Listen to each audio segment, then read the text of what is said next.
जय श्री कृष्ण। आप सभी को रामनवमी 2026 की ढेरों शुभकामनाएं। प्रिय दर्शकों, आज के इस वीडियो में हम बात करेंगे कि रामनवमी इस वर्ष 2026 में कब मनाई जाएगी।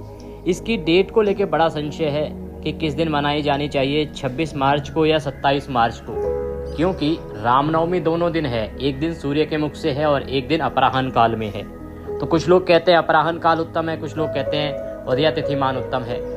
इसमें शास्त्र क्या कहते हैं, शास्त्रों का नियम क्या है, ये जानना बड़ा आवश्यक है। जिस प्रकार से एकादशी आदि, अष्टमी आदि बड़े बड़े व्रतों के बारे में शास्त्रों में लिखा है हमारे ऋषि मुनियों द्वारा, वैसे ही रामनवमी के बारे में भी ऋषि मुनियों ने सब लिख के दिया है कि किन आधार पर हमें रामनवमी का निर्धारण करना चाहिए। क्या अष्टमी बेधा नवमी करनी चाहिए या दशमी बेधा नवमी करनी चाहिए, कौन सी उत्तम है, किस दिन व्रत करने से और भगवान रामचंद्र का जन्मोत्सव मनाने से आपको पुण्यों की प्राप्ति होती है। तो संपूर्ण शास्त्रीय जानकारी मैं आपको यहाँ प्रदान करूँगा। सभी शास्त्रों से आपके लिए बड़ी महत्वपूर्ण जानकारी मैं लेके आया हूँ, जिसको आपके सामने यहाँ पटल पर रखूँगा। आप उसे सुनेंगे तो स्वयं निर्णय कर पाएंगे कि क्या सही है और क्या गलत है। जैसा कि मैं सदा ही आपको शास्त्रों के अनुसार जानकारी देता हूँ, मेरा उद्देश्य होता है कि शास्त्रों में जो लिखा है वो आपके सामने रखूं। बाकी तो आप सभी स्वयं समझदार हैं, आप बुद्धिमान लोग हैं, आप स्वयं समझ जाते हैं कि क्या उचित है और क्या अनुचित है। तो आइए जानकारी आरंभ करते हैं। आपसे निवेदन है कि वीडियो यदि थोड़ा सा भी उपयोगी लगे तो एक बार लाइक अवश्य कर दीजिएगा। भगवान रामचंद्र की कृपा प्राप्त करने के लिए कमेंट बॉक्स में अवश्य लिखिएगा जय श्री राम। आप देख रहे हैं देवभूमि ज्योतिष संस्थान का प्रतिष्ठित यूट्यूब चैनल देवभूमि धार्मिक। हम यहाँ सभी व्रत और त्योहारों की सही शास्त्रीय जानकारी प्रदान करते हैं। ज्योतिष शास्त्र और पंचांग के आधार पर आपको बताते हैं कि कौन सी तिथि कब है, व्रत आदि कब करना है, क्या सही है, क्या गलत है, क्या विधि है, क्या नियम है और किस प्रकार से व्रत करना चाहिए। आपको सही कथाएं, महात्म्य और पुराण सुनाते हैं। यदि आप ये सभी सुविधाएं, ये सभी जानकारियां पाते रहना चाहते हैं तो कृपया चैनल को सब्सक्राइब कीजिए और बेल आइकन को प्रेस कीजिए। जब आप सब्सक्राइब का बटन दबाएंगे तो वहाँ एक घंटी का निशान बना हुआ आएगा, उसको अवश्य दबाइएगा, तभी आपको हमारे सभी वीडियो प्राप्त होंगे। प्रिय दर्शकों, अब आप हमारे साथ व्हाट्सएप के माध्यम से भी जुड़ सकते हैं। व्हाट्सएप पर जुड़ने का लाभ ये होगा कि सभी जानकारियाँ सीधे मोबाइल पर आपको आती रहेंगी। अभी बहुत से वीडियो आपसे छूट जाते हैं। जब व्हाट्सएप पर जुड़े होंगे आप हमारे साथ तो सब वीडियो आपको मिलते रहेंगे। साथ ही हम वहाँ रिमाइंडर भी देते हैं कि ये व्रत कल है, ये व्रत परसों है, आज ये कार्य कर लीजिए, कल ये कार्य नहीं होंगे। तो उससे आप पहले से ही सजग रहते हैं, जानकारी आपको प्राप्त होती रहती है, तो आप सही प्रकार से व्रत त्यौहार को कर पाते हैं। यदि आप व्हाट्सएप की सुविधाओं का लाभ लेना चाहते हैं तो वीडियो के अंत में स्क्रीन पर एक नंबर आएगा 900 से, उस पर व्हाट्सएप मैसेज कीजिएगा, अपना नाम लिखिएगा और कहिएगा कि आप सभी वीडियो प्राप्त करना चाहते हैं, तो आपको सभी जानकारियां भेजना आरंभ कर दिया जाएगा। आपके नंबर को यहाँ पूर्ण रूप से सुरक्षित रखा जाता है, किसी के साथ साझा नहीं किया जाता, बांटा नहीं जाता, किसी को दिया नहीं जाता है और आपको व्यक्तिगत रूप से सभी जानकारी भेजी जाती है, तो इसका आप लाभ ले सकते हैं। आइए अब बात करते हैं रामनवमी की कि कैसे हमें रामनवमी करनी है और कब करनी है, क्या शास्त्रीय विधान और नियम है, इसका अंतिम निर्णय क्या होगा। प्रिय दर्शकों, रामनवमी 2026 को लेके जो आपके मन में संशय है, जो उठापटक है, उसका कारण है पंचांगों में अलग अलग दिनों पर रामनवमी का लिखा जाना। कुछ पंचांग हैं, मैंने खुद ने भी देखा है, उनमें 26 तारीख को रामनवमी लगाई गई है। कुछ पंचांगों में 27 तारीख को रामनवमी लगाई गई है। और मंदिरों में जो लिखी जाती है तो बहुत से ऐसे जो ब्राह्मण हैं वो इस प्रकार के इतने विद्वान नहीं होते कि वो पुराणों को पढ़ें। वो केवल पंचांग देखते हैं और उनके पास पंचांग भी कोई एक या दो ही होते हैं। उस पंचांग में जो जिस दिन पर लगाई होती है वो अपने बोर्ड पर वो तारीख लिख देते हैं। दूसरे कोई पंडित जी हैं, वो कोई दूसरा पंचांग देखते हैं, उसमें जो पंचांग में तिथि लिखी है वो उसको वहाँ लगा देते हैं। क्योंकि अभी तक की सबसे बड़ी परेशानी ये है कि जो जितने भी छोटे छोटे मंदिर हैं, छोटे क्या मैं कहूँ, आपके क्षेत्र के बड़े मंदिर भी होंगे ना, वहाँ पर भी जो पंडित जी बैठे होंगे वो शास्त्रों को नहीं पढ़ते हैं। आप स्वयं देखिएगा, हो सकता है वो जन्मपत्री देखते होंगे, हो सकता है वो हस्तरेखा भी देखते होंगे, पर शास्त्रों की जो जानकारी है ना, गहराई, समय चाहिए इसके लिए, अध्ययन के लिए समय चाहिए। और यही कारण है कि वो ना तो उसको पढ़ते हैं और ना उनको जानकारी होती है। जो पंचांग में लिखा उन्होंने बोर्ड पे लिख दिया और लोगों के बीच में भ्रम फैल गया। समझने की आवश्यकता होती है। हमारे शास्त्रों में जो हमारे महनीय ऋषि हैं उन्होंने प्रत्येक अवस्था के लिए जानकारी दी है। हमारे ऋषियों को पहले से ज्ञात था कि कौन सी तिथि किस समय किस प्रकार से घटित हो सकती है, तो उस अवस्था में मनुष्य को कैसे निर्णय लेना चाहिए ये हमारे शास्त्रों में पहले से विदित है। तो आइए अब हम उन जानकारियों को आपके सामने रखते हैं जो शास्त्रों में लिखी हैं इस रामनवमी के निर्धारण को लेके, कि रामनवमी के व्रत के बारे में निर्धारण कैसे करना चाहिए, रामनवमी की पूजा के बारे में निर्धारण हमें कैसे करना चाहिए। प्रिय भक्तों, भगवान रामचंद्र का ये जो व्रत है रामनवमी, इसकी महिमा और इसका पुण्य फल कृष्ण जन्माष्टमी और शिवरात्रि से भी कहीं अधिक बढ़कर है। यह व्रत प्रत्येक मनुष्य को करना चाहिए। शास्त्र कहते हैं कि जो इस व्रत को कर लेता है उसे हजारों हजार वर्ष तक तृप्ति प्राप्त होती है, मुक्ति प्राप्त होती है। भगवान रामचंद्र के आशीर्वाद से उसकी सभी इच्छाएं पूरी होती हैं। ये व्रत अनंत पुण्यों को देने वाला है, अक्षय लाभ देने वाला है और परम गति को देने वाला है। अधिक बोलने से क्या लाभ। ये व्रत सभी व्रतों में श्रेष्ठ है। हमारे 3 प्रमुख भगवान कहे गए हैं, ब्रह्मा विष्णु महेश। तो भगवान विष्णु के जो अवतार हैं कृष्ण, जन्माष्टमी की महिमा मैंने आपको बताई, पुराणों से भर भर के महिमा लिखी है। रामनवमी के विषय में भी मैंने वीडियो बनाया है, आपको मेरे चैनल पर उपलब्ध होगा।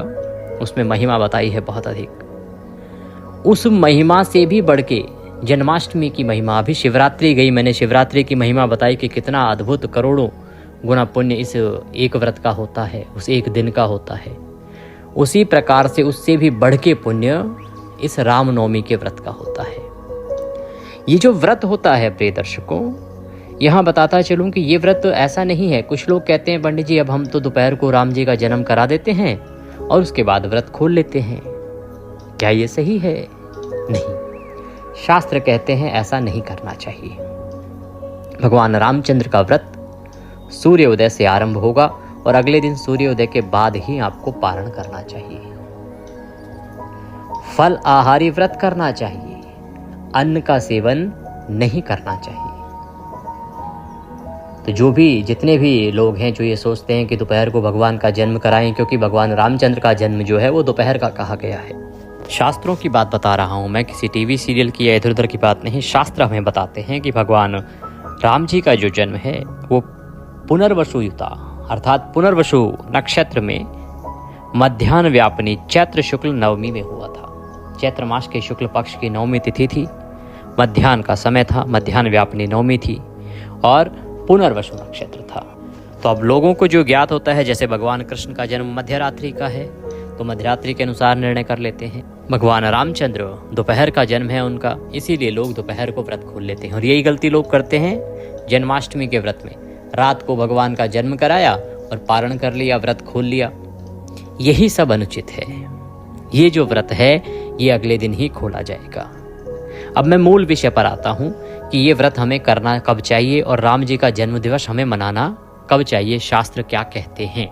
तो आइए मैं शास्त्रों की बात अब आपके सामने रखता हूँ, क्योंकि शास्त्र में जो लिखा है उसी से निर्णय होता है कि हमें कब कौन सा व्रत करना चाहिए। पंचांगों की जो गणना होती है वहाँ भी शास्त्र देखते हैं, परंतु जब पंचांग हमें कहीं कंफ्यूज करते हों, भ्रम उत्पन्न करते हों, तो हमें सीधा शास्त्रों को खोलना चाहिए और शास्त्रों को पढ़ना चाहिए। मैं सबसे पहले अगस्त संहिता की बात करूँगा कि अगस्त संहिता में इसके विषय में क्या लिखा है। बड़ा अद्भुत लिखा है उसके विषय में और बड़ा स्पष्ट लिखा है। साफ लिखा है कि नवमी च अष्टमी विद्या त्याज्या विष्णु परायणे उपोषणे नवम्याम चैव दशम्याम चैव पारणम। तो बड़ा साफ साफ लिखा है। पहला लाइन आई कि नवमी चैव अष्टमी विद्या त्याज्यम, वह नवमी तिथि जिसमें अष्टमी तिथि के द्वारा भेदन किया गया हो वो सर्वथा त्याज्य है, अर्थात उसका त्याग करना चाहिए। किस कॉन्टेक्स्ट में है ये कहा गया है भगवान रामचंद्र के व्रत, भगवान रामचंद्र के जन्मोत्सव के विषय में, कि जब भी आप भगवान रामचंद्र के जन्मोत्सव का निर्धारण करें तो आप केवल ये ना देखें कि दोपहर को नवमी है कि नहीं, सबसे पहले तो ये देखें कि कहीं वो अष्टमी विद्या तो नहीं है। अष्टमी विद्या से अभिप्राय होता है कि पहले अष्टमी तिथि हो सूर्योदय के समय पे और बाद में नवमी आ रही हो, तो वह अष्टमी विद्या कही गई है। ऐसी अवस्था है तो उसका त्याग करना चाहिए और ऐसी अवस्था में अगले दिन हमें व्रत करना चाहिए, उपवास करना चाहिए, रामचंद्र जी का जन्मोत्सव मनाना चाहिए, चाहे वह दशमी से लगी हुई नवमी ही क्यों ना हो। अर्थात उस दिन नवमी के बाद दिन में दशमी ही क्यों ना आ रही हो, उस तिथि का वेधन दशमी तिथि के द्वारा क्यों ना कर दिया गया हो, लेकिन वह इस जन्मोत्सव के लिए और भगवान रामचंद्र के रामनवमी के व्रत के लिए उत्तम है। और आपको व्रत उपवास भी दशमी तिथि में, जब तक दशमी तिथि रहे, दशमी तिथि के अंदर अंदर ही आपको खोल लेना चाहिए। आगे भी शास्त्रों में बहुत कुछ लिखा है। शास्त्र कहते हैं कि अष्टमी विद्या सरीक्षापि नोपुष्येति माधवः। इसका अभिप्राय है कि अष्टमी विद्या नवमी तिथि पुनर्वसु नक्षत्र के साथ भी क्यों ना हो, क्योंकि क्या होता है ना, हमने जैसा कि आपको बताया कि भगवान रामचंद्र का जन्म अपराह्न में पुनर्वसु नक्षत्र में हुआ था, तो वो कहते हैं चाहे अपराह्न में ही नवमी हो और चाहे पुनर्वसु नक्षत्र ही क्यों ना आ रहा हो, परंतु यदि उसका भेदन अष्टमी तिथि से हुआ हो तो वह नवमी मनाने के लिए, रामनवमी का व्रत करने के लिए उत्तम नहीं है, उसका त्याग ही करना चाहिए। तो साफ कहा गया कि केवल आप तिथि नहीं, पुनर्वसु नक्षत्र भी आपको मिल रहा हो तो भी आपको अष्टमी वेधा नहीं करनी। अष्टमी वेधा का इतना बड़ा दोष हो गया। अब मैं माधवीय की बात करूँगा, जहाँ अगस्त संहिता से वर्णन लिखा गया है। लिखते हैं कि जो भगवान विष्णु के भक्त हैं वो सभी अष्टमी विद्या नवमी तिथि का त्याग करें। ऐसी अवस्था में उपवास नवमी तिथि में करें और पारण दशमी तिथि में ही किया जाना चाहिए। अब मैं आपको धर्म सिंधु की बात करता हूँ। धर्म सिंधु जिससे हमारे ज्योतिष आदि गणनाएँ चलती हैं, जिससे हमारे शास्त्र बने हैं, धर्म सिंधु क्या कहता है? दिन द्वये मध्याह्न व्याप्तौ अव्याप्तौ वा परा अष्टमी विद्वाया निषेधात्। क्या? दिन द्वये मध्याह्न व्याप्तौ, कहते हैं कि यदि नवमी 2 दिन हो और दोनों ही दिन मध्याह्न व्यापनी हो, अर्थात दोनों ही दिन दोपहर को नवमी हो, या ना भी हो, अर्थात दोनों दिन अगर ना भी हो, केवल एक ही दिन मध्याह्न व्यापनी हो, तो भी तब दशमी विद्या नवमी वाले दिन ही यह व्रत करना चाहिए। अष्टमी विद्या निषेधात्, जिस दिन अष्टमी का वेधन नवमी तिथि में हो उसका निषेध करना चाहिए, उसका त्याग करना चाहिए, उस दिन भूल के भी व्रत नहीं करना चाहिए, ये धर्म सिंधु कहता है। तो अब मैं बात करता हूँ कि इस वर्ष कौन सा इसमें से नियम जो है वो लागू हो रहा है। मैंने 3-4 शास्त्रों की बात करी, इसके बाद भी एक महत्वपूर्ण गणना है जो मैं आपको बताऊंगा। पहले अभी इसके अनुसार मैं आपके सामने बात को रखता हूँ। देखिए, इस वर्ष 2026 में नवमी तिथि की शुरुआत हो रही है 26 मार्च को सुबह 11:48 पर और 27 मार्च को सुबह लगभग 10:06 पर यह समाप्त हो जाएगी। कुछ पंचांगों में समय थोड़ा ऊपर नीचे है, पर लगभग यही समय है। दिल्ली का एक स्टैंडर्ड टाइम होता है, उसके अनुसार 10:06 पर नवमी तिथि समाप्त हो जाएगी। अब इसमें 26 तारीख को 10:48 पर नवमी आ रही है। इसका अभिप्राय यह है कि सूर्य का उदय अष्टमी तिथि में है। अष्टमी तिथि के द्वारा इसका नवमी का भेदन कर दिया गया है, भेद दिया गया है। किस दिन? 26 तारीख को। इसीलिए 26 तारीख को तो यह पूर्ण रूप से त्याज्य हो गई। कहते हैं अगर पुनर्वसु नक्षत्र भी 26 को हो और दोपहर को नवमी भी हो, लेकिन अष्टमी ने वेदन किया हो तो नहीं करना चाहिए। व्रत नहीं करना, रामनवमी नहीं मनानी, जन्मोत्सव नहीं मनाना, सभी शास्त्रों ने मना किया है। आगे आपकी मर्जी है। अब 27 की बात करें। हाँ, 27 तारीख को 10:06 पर नवमी समाप्त हो रही है। अब आपके मन में संशय आएगा कि पंडित जी ये तो ठीक है कि हमें अष्टमी वेधा नहीं करनी, लेकिन क्या करें, क्योंकि ये जो नवमी तिथि है ये इस दिन तो लगभग 10 और 10:15 बजे और कुछ प्रांतों में 10:30 बजे भी समाप्त हो रही है। तो और हमें जन्म जो है वो बनाना होता है अपराह्न में, दोपहर के समय। तो इस स्थिति का क्या निवारण है, क्या करना चाहिए, अब मैं उसकी चर्चा करता हूँ। शास्त्र इसके लिए आपको क्या निर्देश देते हैं। तो इसके लिए शास्त्र निर्देश देते हैं कि अष्टमी विद्याया निषेध अतः पूर्वेद्यु शकलम मध्याह्न व्यापनिम अपि त्यक्त्वा मध्याह्नक देश व्यापिन्नपि परेव ग्राह्या। इसका अर्थ ये होता है कि अष्टमी तिथि से मिली हुई जो नवमी है, अष्टमी वेधा नवमी तिथि है, उसका तो पूर्ण रूप से त्याग कहा गया है।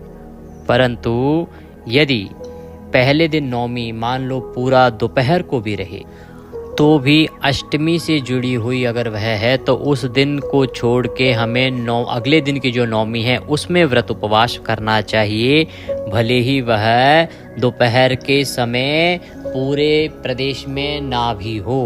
कहते हैं कि चाहे ऐसी अवस्था क्यों ना हो जाए कि वो पूरे देश में ना हो, कुछ कुछ प्रांतों में भी यदि अपराह्न में मिल जाती है तो भी हमें उस दिन व्रत करना चाहिए। शास्त्र यहाँ भी कहते हैं कि यदि मान लो दूसरे दिन नवमी 3 मुहूर्त भी यदि होती है तो भी हमें उसी दिन नवमी का व्रत, पूजन और भगवान का जन्मोत्सव करना चाहिए, मनाना चाहिए। तो 3 मुहूर्त का मतलब होता है 2 घंटे 24 मिनट। कहते हैं कि पहले दिन यदि अष्टमी है उस दिन तो कभी करना ही नहीं, चाहे पुनर्वसु नक्षत्र क्यों ना हो। दूसरे दिन मान लो 3 प्रहर की नवमी भी आपको मिल जाए, अर्थात 2 घंटे 24 मिनट की नवमी भी मिल जाए, तो भी आपको व्रत करना चाहिए, पूजन करना चाहिए और उत्सव मनाना चाहिए। अब ये इस वर्ष कैसे घटित हो रहा है, तो प्रिय दर्शकों, इस वर्ष अगर आप देखेंगे तो देखिए जो दशमी तिथि है ना, कुछ कुछ पंचांग कहते हैं कुछ कुछ प्रांतों में दोपहर को 12 बजे तक भी है। अगर हम एक स्टैंडर्ड टाइम के अनुसार भी लें तो लगभग 10:05 तक तो सब जगह रहेगी ही रहेगी। और सूर्योदय हो रहा है 27 तारीख को लगभग 6:20 पर। ऐसे में लगभग 4 घंटे हमें नवमी तिथि मिल रही है। केवल 2 घंटे 24 मिनट भी मिलती तो भी यह जन्मोत्सव इसी दिन होता, अब तो 4 घंटे मिल रही है। तो शास्त्रों के जितने भी प्रमाण हम देखें, जितने भी प्रमाण हम पढ़ें, उससे यही निर्णय निकलता है कि रामनवमी मनाने के लिए, राम जन्मोत्सव मनाने के लिए 27 तारीख सर्वोपरि है। 27 तारीख को ही हमें जन्मोत्सव मनाना चाहिए, राम जी का व्रत करना चाहिए। 28 तारीख को इसका पारण करना चाहिए। शास्त्र कहते हैं कि जो नवमी तिथि को राम जी का व्रत कर रहे हैं वो 28 तारीख को पारण क्यों करेंगे, क्योंकि दशमी तिथि में इसका पारण किया जाना चाहिए और दशमी तिथि लगभग 9 बजे तक समाप्त हो जाएगी। तो प्रयास कीजिए 8:45 तक आप पारण कर लें 28 तारीख को, उसके बाद एकादशी लग जाएगी। ये रहेगा पारण का समय। और इस प्रकार से विधि विधान से भगवान रामचंद्र का व्रत कीजिए। पूरा दिन उपवास करना होगा आपको। और जो लोग नवरात्रि रख रहे हैं तो उनका सप्तमी का जो व्रत होगा वो 25 को होगा, 26 को अष्टमी का व्रत होगा और 27 को नवमी का। अगर ये 3 दिन आपने लगातार व्रत कर लिया तो ये पूरे नवरात्रि भर व्रत करने का पुण्यफल आपको प्रदान करता है। अब प्रश्न उठता है कि हमें इसकी पूजा कैसे करनी चाहिए। शास्त्र कहते हैं कि हमें भगवान रामचंद्र के जन्मोत्सव के दिन भगवान रामचंद्र की पूजा षोडशोपचार से करनी चाहिए। षोडशोपचार की पूजा विधि मैंने आपके लिए रिकॉर्ड की है, आपके लिए चैनल पर उपलब्ध हो जाएगी। तो आप कृपया चैनल पर नए हैं तो जुड़ जाइए, सब्सक्राइब कर लीजिए और व्हाट्सएप पर अवश्य आ जाइए। इससे लाभ ये होगा कि आपसे वीडियो छूटेगा नहीं, हम आपको सीधा व्हाट्सएप मोबाइल पर भेजेंगे, आपको ढूंढना भी नहीं पड़ेगा। और लाभ लीजिएगा षोडशोपचार पूजन विधि का। षोडशोपचार पूजन विधि से ही आपको भगवान रामचंद्र का पूजन करना है। मैं आपको अब मुहूर्त बता देता हूं कि क्या शुभ मुहूर्त रहेगा पूजा के लिए। तो 27 मार्च को पूजन मुहूर्त 11:13 से और 1:41 तक रहेगा। 2 घंटे 28 मिनट की लगभग अवधि रहेगी। इसमें आप पूजन करें, उत्तम रहेगा, कल्याणकारी रहेगा। ये थी जानकारी भगवान रामचंद्र जी के जन्मोत्सव से संबंधित, रामनवमी से संबंधित कि हमें रामनवमी कब मनानी है और कैसे मनानी है। ध्यान दीजिएगा कि जो नवरात्रि का पारण है वो भी 28 तारीख को ही किया जाना चाहिए। जानकारी थोड़ी भी अच्छी लगे तो लाइक अवश्य कीजिएगा, चैनल पर नए हैं तो सब्सक्राइब कीजिएगा। दक्षिणा स्वरूप कुछ भी भेजना चाहें तो स्क्रीन पर नंबर आ रहा है 900 से, उस पर भेज सकते हैं। जय श्री राम।